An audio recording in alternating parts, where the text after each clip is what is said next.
السلام علیکم ورحمۃ اللہ وبرکاتہ۔ آج ترجمہ کریں گے سورۃ طارق کا۔ تو پہلے جاتے ہیں اس کی کچھ بنیادی چیزوں کی طرف اور سیاق و سباق کی طرف۔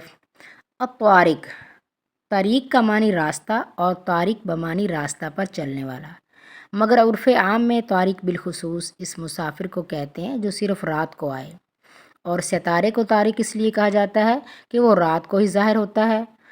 اس طرح اگلی آیت میں اللہ تعالیٰ نے خود ہی صراحت فرما دی کہ یہاں طارق سے مراد عام ستارہ نہیں ہے بلکہ شہاب ثاقب ہے۔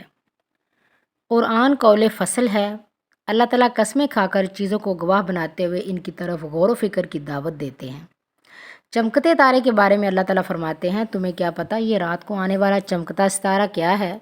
اس چمکتے ستارے کو ہر ایک نوٹ کرتا ہے، یعنی چمکتی چیز کی طرف ہر ایک کا دھیان جاتا ہے۔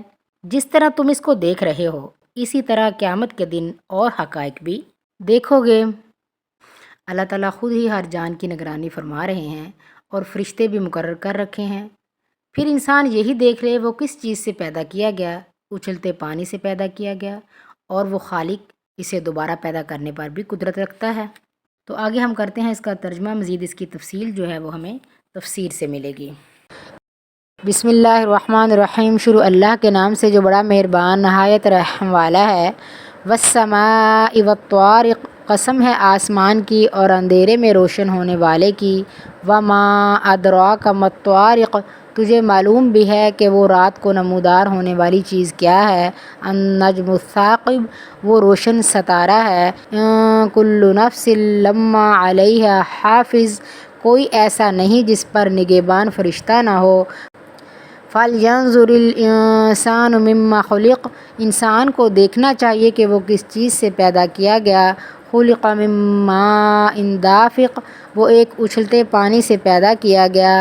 يَخْرُجُ مِن بَيْنِ الصُّلْبِ وَالتَّرَائِبِ، جو پیٹھ اور سینے کے درمیان سے نکلتا ہے۔ إِنَّهُ عَلَى رَجْعِهِ لَقَادِرٌ، بے شک وہ اسے پھیر لانے پر یقیناً قدرت رکھنے والا ہے۔ یوم تبلی السرائر، جس دن پوشیدہ بھیدوں کی جانچ پڑتال ہوگی۔ فما لہ من قوۃ ولا ناصر، تو نہ ہوگا اس کے پاس کچھ زور نہ مددگار۔ والسماء ذات الرجع، بارش والے آسمان کی قسم۔ والارض ذات الصدع، اور پھٹنے والی زمین کی قسم۔ انہ لقول فصل، بے شک یہ قرآن البتہ دو ٹوک فیصلہ کرنے والا کلام ہے۔ وما هو بالہزل، یہ ہنسی کی بات نہیں۔ انہم یکیدون کیدا، البتہ کافر داؤ گھات میں ہیں۔ واکید کیدا، اور میں بھی ایک چال چل رہا ہوں۔